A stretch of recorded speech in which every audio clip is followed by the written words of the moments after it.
আমরা মেয়েরা যখন ছোট থাকি তখন বাবা মা মায়েরা সংসারের ভালো জিনিসটা, ভালো খাবারটা, বড় জিনিসটা, মাছের মাথা, দুধের স্বর, এভরিথিং, এভরি খাবার তার ছেলে সন্তানকে দেয়।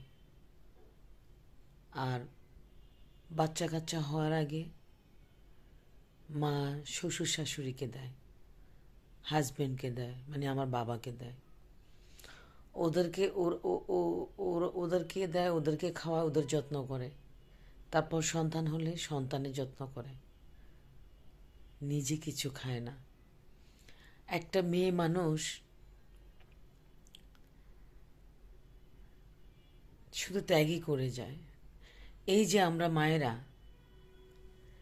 আমরা মায়েরা দুধ খাই না, ডিম খাই না, ভালো জিনিস খাই না, সন্তানকে দেই, হাজবেন্ডকে দেই, শ্বশুর শাশুড়িকে দেই, বাবা মাকে দেই।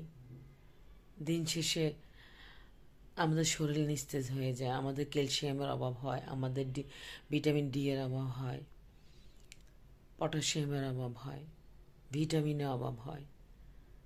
সেটা হয়তো আমরা জোয়ান বয়সে বুঝি না, কিন্তু 40-এর পর মায়েদের সেই অপূর্ণতা শারীরিক অসুস্থতা হিসেবে দেখা দেয়। আজকে মনটা ভীষণ খারাপ। দয়া করে আপনারা কন্যা সন্তানকে যত্ন করুন। দয়া করে আপনারা কন্যা সন্তানকে তার মানে পরিমাণ মতো খাওয়ান, তাকে অবহেলা করবেন না। কারণ আপনার কন্যা সন্তান আপনার ঘর থেকে যখন পরের ঘরে যাবে, সে আপনার থেকেই শিখে আসবে উদারতা, ত্যাগ। শ্বশুর শাশুড়িকে খাওয়াবে, হাজবেন্ডকে খাওয়াবে, তারপর তার সন্তানকে সে খাওয়াবে ভিটামিন, প্রোটিন, ডিম, দুধ, মাছের মাথা, বড় পিস, বড় লেগ, দুধের স্বর, মাখন, সব কিছু সে অন্যকে খাওয়াবে, নিজে খাবে না। অথচ সেই কিন্তু সন্তান জন্ম দিচ্ছে, সে মান্থলি তার একটা লেস হচ্ছে, সে বেস্ট ফিডিং করছে, তার শরীর থেকে শুধু লেসই হচ্ছে, তার শরীর থেকে শুধু চলেই যাচ্ছে, কিন্তু কিছু সে রিসিভ করছে না। এমন করতে করতে 20, 30, 40 বছর পার হয়ে গেলে তার বিভিন্ন জটিলতা দেখা দেয়। ক্যালসিয়ামের অভাব, ভিটামিনের অভাব, সে নিস্তেজ হয়ে পড়ে, সে হাঁটুর প্রবলেমে ভোগে, সে কোমরের প্রবলেমে ভোগে। তখন ভীষণ অবহেলিত হয়ে যায়। সন্তান মানুষ হলেও অবহেলিত মা, আর মানুষ না হলেও অবহেলিত। সন্তান যখন মানুষ হয়, অনেক বড় পদে চাকরি করে, অনেক ব্যস্ত হয়ে যায়, তখন সময়ের অভাবে সেই মায়ের দিকে খেয়াল রাখতে পারে না।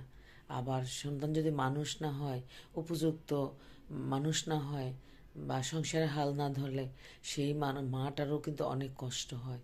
দিন শেষে মাই সব কিছু ভোগ করে, মানে কষ্ট ভোগ করে, ভালো কিছু ভোগ করে না। সো আমরা আমার কন্যা সন্তানকে সম্মান করব, যত্ন করব। আমি আমার মাকে যত্ন করব, আমি আমার ওয়াইফকে যত্ন করব, আমি আমার বোনকে যত্ন করব। তাহলে আমি যদি একটু যত্ন করি, আমি যদি একটু খেয়াল রাখি, তাহলে সারাটা জীবন আমার মা, আমার বোন, আমার সন্তান, আমার কন্যা সন্তান সবাই ভালো থাকবে।